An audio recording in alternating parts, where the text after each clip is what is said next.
Hello everyone, welcome to जय NEET study circle. तो आज हम क्लास 12 बायोलॉजी का थर्ड चैप्टर स्टार्ट करेंगे।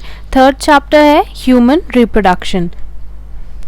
इस चैप्टर में हम देखते हैं क्या क्या चीज़ें पढ़ेंगे। पहले हम पढ़ेंगे मेल रिप्रोडक्टिव सिस्टम के बारे में, फिर फीमेल रिप्रोडक्टिव सिस्टम के बारे में, फिर हम पढ़ेंगे गैमेटोजेनेसिस का प्रोसेस कैसे होता है दोनों मेल्स में एंड फीमेल्स में, फिर फीमेल्स की मेंस्ट्रुअल साइकिल के बारे में पढ़ेंगे, देन फर्टिलाइजेशन एंड इम्प्लांटेशन, फिर प्रेगनेंसी और एम्ब्रियो की ग्रोथ डेवलपमेंट कैसे होती है, लास्ट में पार्चुरेशन एंड लैक्टेशन के बारे में पढ़ेंगे।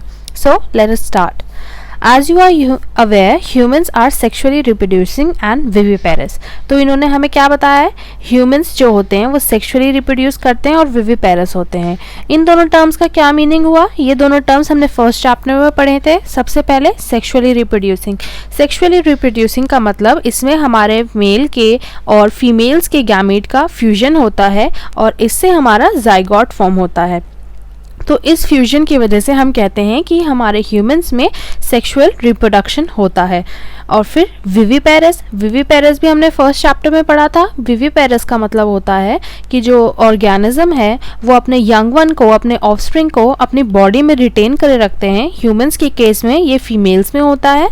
वो उसको ऑफस्प्रिंग को अपनी बॉडी में तब तक रिटेन करे रखते हैं जब तक वो एक सर्टन ग्रोथ पीरियड तक ना पहुंच जाए, एक सर्टन लेवल की ग्रोथ तक वो ना पहुंच जाए, तब तक वो उसे अपनी बॉडी में रिटेन करे रखते हैं और फिर उसके बाद उसे डिलीवर आउट कर देते हैं। इसको अगर हम ओविपेरस के कंपैरिजन में देखें तो ओविपेरस ऑर्गेनिजम्स जो होते हैं, जैसे एग्जांपल बर्ड्स, रेप्टाइल्स वगैरह, ये यंग वंस को एकदम डायरेक्ट बाहर डिलीवर आउट कर देते हैं। कैसे? एग्स के थ्रू, जो कि उनके कैल्शियम वाले एग्स होते हैं। कैल्शियस उनकी कवरिंग होती है।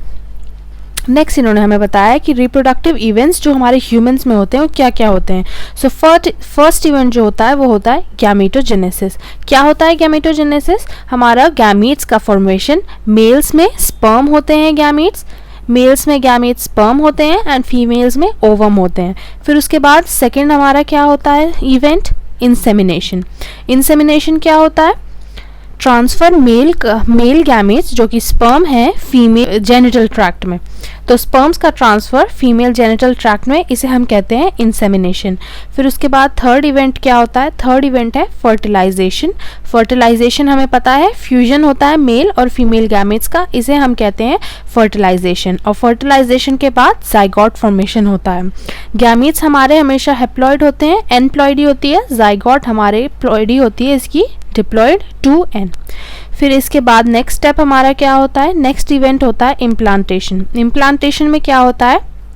जो जाइगोट है वो आगे डेवलप होता है और फिर फॉर्म करता है ब्लास्टोसिस्ट। इसके बारे में हम आगे पढ़ेंगे इसी चैप्टर में। फिर वो ब्लास्टोसिस्ट जो है वो यूट्रिन वॉल, जो फीमेल्स की यूट्रस की वॉल होती है, उससे अटैच हो जाता है और उसे हम कहते हैं इम्प्लांटेशन। फिर इसके बाद नेक्स्ट हमारा इवेंट क्या आता है? नेक्स्ट इवेंट है जेस्टेशन। जेस्टेशन होता है एम्ब्रियो की जो डेवलपमेंट होती है, आगे ग्रोथ होती है फीमेल बॉडी के अंदर, उसको हम कहते हैं जेस्टेशन। और फिर जब वो उसकी प्रॉपर ग्रोथ और डेवलपमेंट हो चुकी होती है, फिर उसके बाद डिलीवरी हो जाती है बेबी की, वो बॉडी से बाहर आ जाता है फीमेल मदर के, और उसे हम कहते हैं प्रोसेस को पार्चुरेशन। तो ये सारे इसके इवेंट्स हैं, इसके ऑर्डर आपको याद होना चाहिए और ये आपको ईजी भी ये आपको चैप्टर को पढ़ने को ईजी भी बनाएगा। So we have gametogenesis, फिर insemination, फिर fertilization, then implantation, gestation और फिर लास्ट में parturition। So we have 6 main events। हम इन 6 इवेंट्स को अच्छे से पढ़ेंगे। तो आपने पहले भी पढ़ा होगा कि ये सारे जो हमारे रिप्रोडक्टिव इवेंट्स हैं ये प्यूबर्टी के बाद होते हैं। प्यूबर्टी क्या होती है? प्यूबर्टी ये होती है कि जब हमारे मेल्स और फीमेल्स सेक्सुअली एक्टिव हो जाते हैं, सेक्सुअली रिप्रोड्यूस करने के केपेबल हो जाते हैं, तो उस स्टेज को हम कहते हैं प्यूबर्टी। और आपको पता होगा मेल्स में और फीमेल्स में इस स्टेज पे बहुत अलग अलग चेंजेस आते हैं और वो हमने पहले पढ़े हुए हैं। ये कह रहे हैं there are remarkable differences between the reproductive events in males and females. इन्होंने बोला है कि जो मेल्स होते हैं और फीमेल्स होते हैं, इनके बीच में जो रिप्रोडक्टिव इवेंट्स हैं, यही सारे ये 6 इवेंट्स गैमेटोजेनेसिस वगैरह, इनमें बहुत ज़्यादा डिफरेंस होता है। फॉर एग्जाम्पल जो मेल्स होते हैं ओल्ड मैन, उनमें स्पर्म फॉर्मेशन होता रहता है चाहे उनकी कितनी भी ज़्यादा एज हो जाए। बट फीमेल्स में आपने सुना होगा एक स्टेज होती है मेनोपॉज। मेनोपॉज वो अराउंड 50 ईयर्स में आती है और उसमें फीमेल्स सीज कर देती हैं ओवम प्रोडक्शन, मतलब उनमें ओवम प्रोड्यूस होना बंद हो जाता है, मतलब कि वो अपनी सेक्सुअल रिप्रोडक्टिव कैपेबिलिटीज़ खो देती हैं और उसके बाद सेक्सुअली रिप्रोड्यूस नहीं कर सकती। तो सबसे पहले हम पढ़ते हैं मेल रिप्रोडक्टिव सिस्टम के बारे में। Male reproductive system is located in the pelvis region. तो हमारा मेल रिप्रोडक्टिव सिस्टम जो होता है वो पेल्विस रीजन में प्रेजेंट होता है और उसमें ये 4 चीज़ें होती हैं इम्पॉर्टेंट। उसमें होते हैं एक पेयर ऑफ टेस्टिस, इसे मार्क कर लेते हैं, pair of testis, accessory ducts, glands और एक्सटर्नल जेनिटेलिया। तो सबसे पहले हम टेस्टिस के बारे में पढ़ते हैं जो सबसे इम्पॉर्टेंट पार्ट होता है मेल रिप्रोडक्टिव सिस्टम का। तो testis are situated outside the abdominal cavity within a pouch called scrotum. तो इसका मतलब क्या हुआ, जो टेस्टिस होती है वो एब्डोमिनल जो कैविटी होती है, एब्डोमेन जो होता है उसके बाहर प्रेजेंट होता है एक पाउच में जिसको हम कहते हैं स्क्रोटम। तो ये आप यहाँ डायग्राम में देख रहे हैं, दिस इज द टेस्टिस और ये एब्डोमेन है और ये इसके बाहर प्रेजेंट है स्क्रोटम में। अब ये इस पे क्वेश्चन आता है कि स्क्रोटम में क्यों प्रेजेंट होता है, एब्डोमेन में क्यों नहीं होता।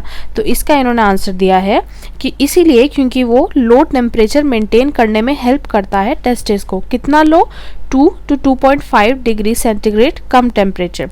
ऐसा क्यों, उसे कम टेम्परेचर की ज़रूरत क्यों होती है, क्योंकि जो स्पर्मेटोजेनेसिस का प्रोसेस होता है, मतलब हमारे स्पर्म के फॉर्मेशन का प्रोसेस होता है, उसको बॉडी से 2 से 2.5 डिग्री सेंटीग्रेड कम टेम्परेचर चाहिए होता है।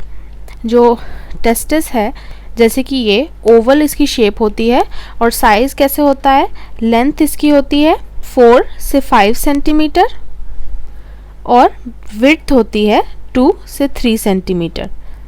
तो ये इसकी स्ट्रक्चर होता है, इस तरह का दिखता है, ये ओवल शेप होती है इसकी ये। फिर the testis is covered by dense covering. जो टेस्टिस है उसके ऊपर एक डेंस कवरिंग होती है और हर टेस्टिस के अंदर 250 कंपार्टमेंट्स होते हैं जिसे हम कहते हैं टेस्टिकुलर लोब्यूल्स। तो ये टेस्टिकुलर लोब्यूल्स हैं जो हमारे हर टेस्टिस में 250 होते हैं, तो टोटल हमारे 500 होते हैं। फिर ये जो 250 लोब्यूल्स हैं इसमें से हर लोब्यूल के अंदर हमारे पास 1 से या 1 to 3 highly coiled seminiferous tubules होते हैं। सेमनीफेरस ट्यूब्यूल्स हाईली कॉइल्ड 1 से 3 होते हैं हमारे पास। तो ये हर लोब्यूल के अंदर 1 से 3 ये सेमनीफेरस ट्यूब्यूल्स प्रेजेंट होते हैं और ये सेमनीफेरस ट्यूब्यूल्स हैं जिसके अंदर हमारा स्पर्म का प्रोडक्शन होता है। तो क्वेश्चन आए कि स्पर्म का प्रोडक्शन कहाँ होता है, तो आप बोलेंगे सेमनीफेरस ट्यूब्यूल्स में होता है। अब हर सेमनीफेरस ट्यूब्यूल जो होती है वो इनसाइड से लाइंड होती है 2 सेल्स से, और वो 2 सेल्स क्या होती हैं, सबसे पहली है मेल जर्म सेल्स जिसे हम स्पर्मेटोगोनिया भी कहते हैं, सेकेंड है सर्टोली सेल्स। तो हमारी सेमनीफेरस ट्यूब्यूल्स जो होती हैं वो आगे फर्दर डिवाइडेड होती हैं 2 में। वो क्या होते हैं, 2 हमारे पास है मेल जर्म सेल और सर्टोली सेल्स। तो ये आगे फर्दर डिवाइडेड होती है। अब पहले पढ़ते हैं मेल जर्म सेल या फिर स्पर्मेटोगोनिया क्या होता है। तो मेल जर्म सेल हमारी मियोटिक डिवीजन मतलब मियोसिस करती है जो कि रिडक्शन डिवीजन होता है। इसमें डिप्लॉइड से हैप्लॉइड सेल्स बना देती है ये, तो डिवीजन करती है finally leading to sperm formation. तो हमारी सेमनीफेरस ट्यूब्यूल्स हमारी स्पर्म प्रोडक्शन करती है और उसमें से कौन सी सेल्स होती हैं जो स्पर्म में कन्वर्ट हो जाती हैं, वो होती हैं मेल जर्म सेल्स या फिर स्पर्मेटोगोनिया। तो वो क्या करती हैं इसे हम आगे डिटेल में पढ़ेंगे, बट यहाँ पे इन्होंने ब्रीफ में बताया है कि male germ cells meiotic division करके स्पर्म फॉर्मेशन करती हैं। तो सिंस स्पर्म हमारा गैमीट होता है तो वो हमेशा हैप्लॉइड होना चाहिए, एनप्लॉइड ही होनी चाहिए, तो ये मियोसिस से हैप्लॉइड हो जाता है। While Sertoli cells provide nutrition to the germ cells. तो ये जो सर्टोली सेल्स हैं ये इसके पास ही प्रेजेंट होती है मेल जर्म सेल्स के और ये इसको न्यूट्रिशन प्रोवाइड करती हैं। तो ये हमारी न्यूट्रिशन प्रोवाइड करती हैं। और आगे क्या है कि जो रीजन हमारा आउटसाइड द सेमनीफेरस ट्यूब्यूल्स होते हैं उसे हम कहते हैं इंटरस्टिशियल स्पेसेस, और इसमें हमारी स्मॉल ब्लड वेसल्स होती हैं और इंटरस्टिशियल सेल्स होती हैं जिसे हम लेडिग सेल्स भी कहते हैं। Leydig cells, interstitial cells. जैसे एग्जांपल हमारी ये सेमनीफेरस ट्यूब्यूल है, इसमें मेल जर्म सेल प्रेजेंट है, इसमें सर्टोली सेल प्रेजेंट है, इसके बाहर हमारी लेडिग सेल प्रेजेंट होगी जो कि इंटरस्टिशियल स्पेस होती है। ये इंटरस्टिशियल स्पेस, तो लेडिग सेल्स इंटरस्टिशियल सेल्स भी कहते हैं इसे। लेडिग सेल्स का काम क्या होता है? लेडिग सेल्स जो होती हैं वो हमारे सिंथेसाइज करती हैं और सिक्रीट करती हैं टेस्टिकुलर हार्मोन, जिसे हम कहते हैं एंड्रोजेंस। ये इंपॉर्टेंट है, उसे हम कहते हैं एंड्रोजेंस। और इसके लेडिग सेल्स के अलावा यहाँ पे और इम्यूनोलॉजिकली कॉम्पिटेंट सेल्स भी होती हैं, मतलब वो इम्यूनिटी वाली चीज़ें प्रोड्यूस करती हैं, वो भी यहाँ पे प्रेजेंट होती है। तो हमारी क्या क्या चीज़ें हो गई? सबसे पहले हमने पढ़ी टेस्टिस। टेस्टिस के अंदर हमारी आई टेस्टिकुलर लोब्यूल्स। एक बार इसे हम वैसे लिख लेते हैं यहाँ पे। तो सबसे पहले थी हमारी टेस्टिस। हर टेस्टिस के अंदर हमारी आई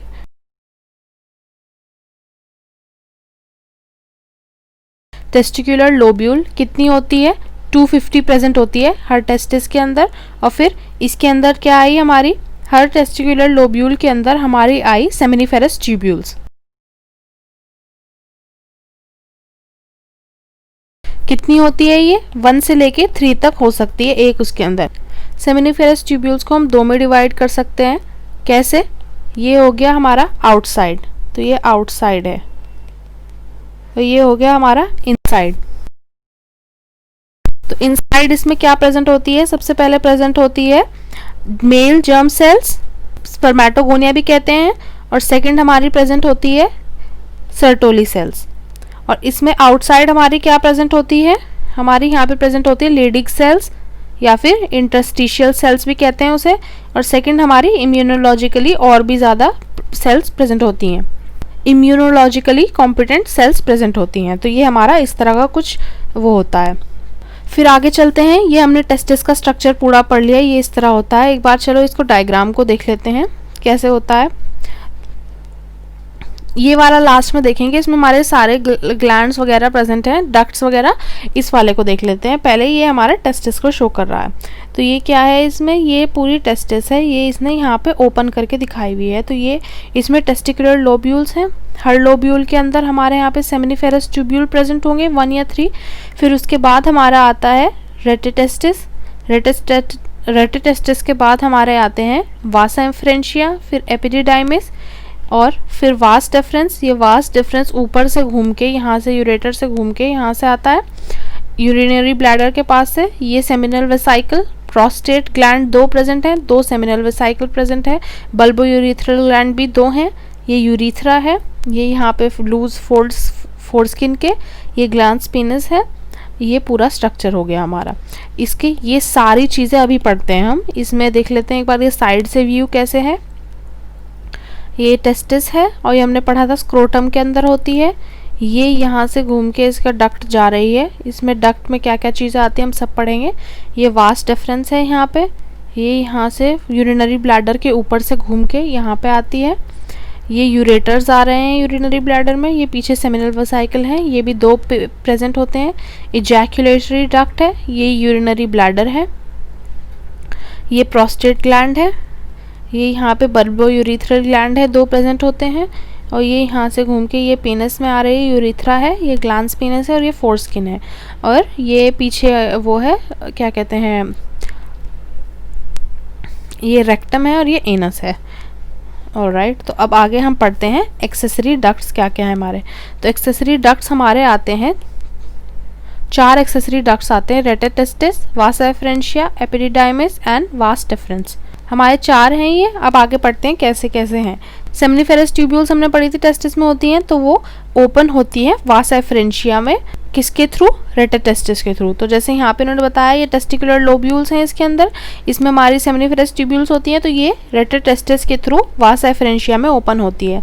तो ये यहाँ पे मार्क कर लेते हैं कि सेमिनिफेरस ट्यूब्यूल्स हमारी टेस्टिस से ओपन होती है वासा एफरेंशिया में रेटिटेस्टिस के थ्रू। फिर नेक्स्ट क्या है? जो वासा एफरेंशिया है वो टेस्टिस को लीव करती है। तो जब हम वासा एफरेंशिया पढ़ रहे होते हैं तो ये भी टेस्टिस के अंदर ही होती है, और ये इसे लीव करती है किसमें? एपिडिडाइमिस में ओपन होती है फिर ये, जो कि हमारा पोस्टीरियर सरफेस पे प्रेजेंट होता है ईच टेस्टिस के। तो ये हमारा आ गया यहाँ पे एपिडिडाइमिस, जो कि हमारा यहाँ पे होता है उसके बाहर, टेस्टिस के बाहर। फिर आती है हमारी एपिडिडाइमिस जो है वो वास डिफरेंस में जाती है। वास डिफरेंस में गई, और फिर वास डिफरेंस जो होती है वो हमारी असेंड करती है, मतलब ऊपर जाती है एब्डोमेन के थ्रू और यूरिनरी ब्लैडर के ऊपर लूप करती है। तो जैसे आप यहाँ पे देख रहे हैं वास डिफरेंस हमारी यूरिनरी ब्लैडर पे लूप कर रही है। यहाँ भी देखिए ये वास डिफरेंस यूरिनरी ब्लैडर के ऊपर लूप करके जा रही है। यहाँ पे इन्होंने बताया है कि फिर जब ये इसके ऊपर लूप कर लेती है यूरिनरी ब्लैडर के ऊपर, तो फिर इसमें एक डक्ट आता है सेमिनल वेसाइकल में से। सेमिनल वेसाइकल हमारे पास 2 प्रेजेंट होते हैं, पेयर होता है इनका, इसके अंदर वो आते हैं डक्ट, और फिर ये यूरिथ्रा में ओपन होती है और उस टाइम ये इजैकुलेटरी डक्ट बन जाती है। उस टाइम हम इसे इजैकुलेटरी डक्ट कहते हैं। फिर ये जो डक्ट्स होती हैं, ये सेमिनल वेसाइकल था, फिर ये इजैकुलेटरी डक्ट बन गया। फिर these ducts store and transport sperm from the testis to the outside through urethra. तो ये जो डक्ट्स होते हैं ये हमारे स्टोर करते हैं स्पर्म को, और ये हमारे टेस्टिस के बाहर उसको लेके जाते हैं स्पर्म को जब हमारे उसको ज़रूरत होती है, और यूरिथ्रा के थ्रू जाते हैं। तो जो यूरिथ्रा है वो हमारा ओरिजिनेट करता है यूरिनरी ब्लैडर में। तो आप ये देख रहे हैं यूरिनरी ब्लैडर है, यहाँ पे ओरिजिनेट करता है ये और एक्सटेंड करता है थ्रू आउट द पीनस। ये पूरी पीनस है, इसके थ्रू ये एक्सटेंड करता है, और एक्सटर्नल ओपनिंग जो है यूरिथ्रल मियोटिस, इसे हम कहते हैं यूरिथ्रल मियोटिस, यहाँ पे जाता है ये एरिया यूरिथ्रल मियोटिस है। तो ये इसको जो ओपनिंग होती है इसे हम कहते हैं यूरिथ्रल मियोटिस। ये तो इसका एक फ्लो चार्ट बना लेते हैं ईजी सा। सबसे पहले हमारे पास थी सेमिनिफेरस ट्यूब्यूल्स।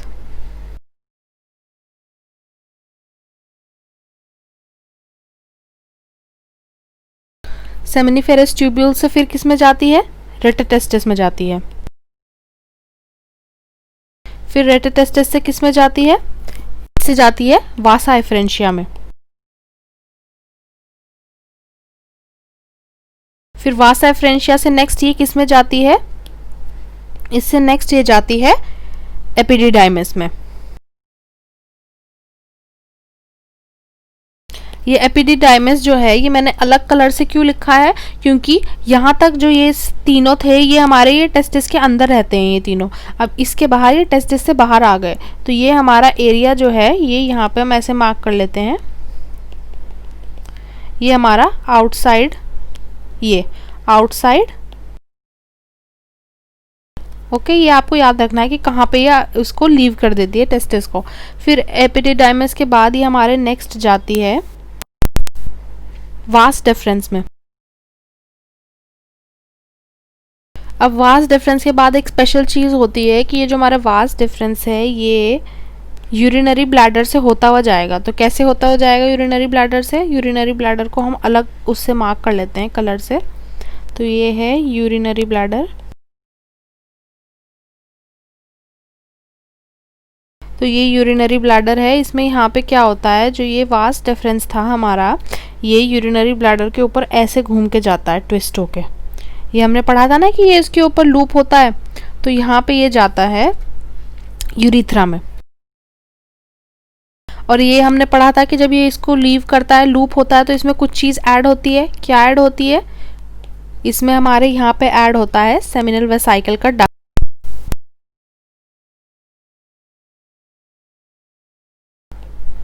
ये सेमिनल वेसाइकल का क्या ऐड हुआ है, यहाँ पे ये डक्ट है, ये इसमें ऐड हुआ।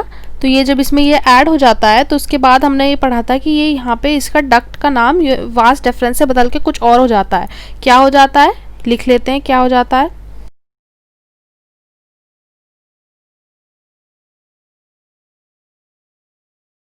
तो ये बन जाता है इजैकुलेटरी डक्ट। ओके, अब नेक्स्ट हमारे क्या चीज़ होती है, यहाँ पे यूरिथ्रा के बाद ये हमारा बाहर निकल जाता है, थ्रू आउट द पीनस जाता है और फिर बाहर निकलता है किसके थ्रू,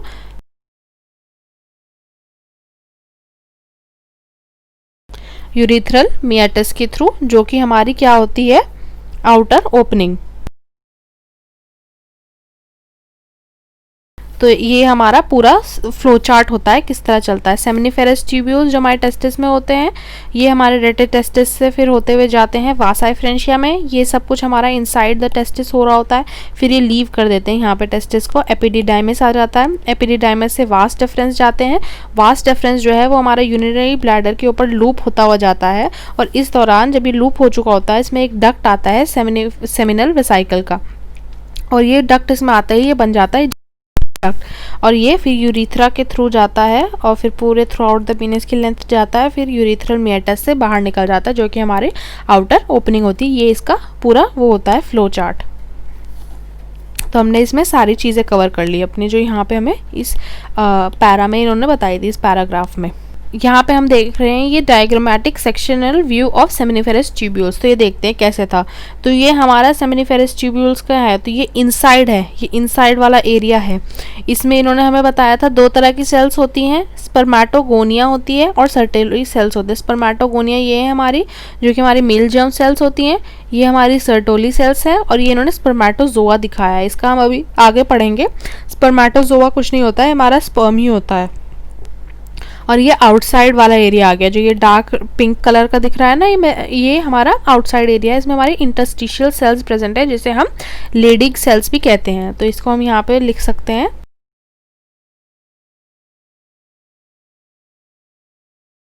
ये हो गया। अब नेक्स्ट हम चलते हैं एक्सटर्नल जेनिटेलिया पे, जो हमने यहाँ पे बताया।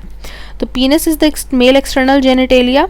अब वो it is made up of special tissues. तो सबसे पहले उन्होंने बोला जो पीनस है वो हमारी एक्सटर्नल जेनिटेलिया होती है और वो कुछ स्पेशल टिश्यूज़ की बनी होती है। अब वो स्पेशल टिश्यूज़ क्या करते हैं, हेल्प करते हैं उसे इरेक्शन में पीनस की, ताकि वो इंसेमिनेशन का प्रोसेस हो सके। अगर पीनस वो नहीं होती है तो इसका ये है कि इरेक्शन नहीं होता है तो वो इंसेमिनेशन का प्रोसेस में नहीं काम करेगा। फिर द एनलार्ज पार्ट जो होता है उसे हम कहते हैं ग्लैंस पीनस। तो ये है ग्लैंस पीनस, वो कवर्ड होता है लूज फोल्ड्स। ये एनलार्ज पार्ट था, लूज फोल्ड से वो कवर्ड होता है जिसे हम कहते हैं फोर स्किन। ये पीछे डायग्राम में एक बार देख लेते हैं। ये था यहाँ पे इन्होंने बताया हुआ है ना, जो ये एनलार्ज ये पूरा पीनस है, ये क्योंकि ये एक्सटर्नल है, ये एक्सटर्नल दिखता है। देखिए यहाँ पे, देखिए ये पीनस मार्क किया हुआ है ना इन्होंने यहाँ पे, ये एक्सटर्नल दिख रहा है। तो इसमें क्या होता है, ये वाला जो एनलार्ज्ड पार्ट है ये होता है ग्लैंस पीनस, और ये ऊपर लूज फोल्ड्स होते हैं, इसे कहते हैं फोर स्किन। इसमें भी देख लीजिए ये एनलार्ज पार्ट है, ये ऐसे है, और ये एनलार्ज पार्ट है, तो ये ग्लैंस पीनस, और ये लूज फोल्ड्स हैं स्किन के, ये फोर स्किन है। नेक्स्ट इन्होंने हमें बताए हैं मेल एक्सेसरी डक्ट्स।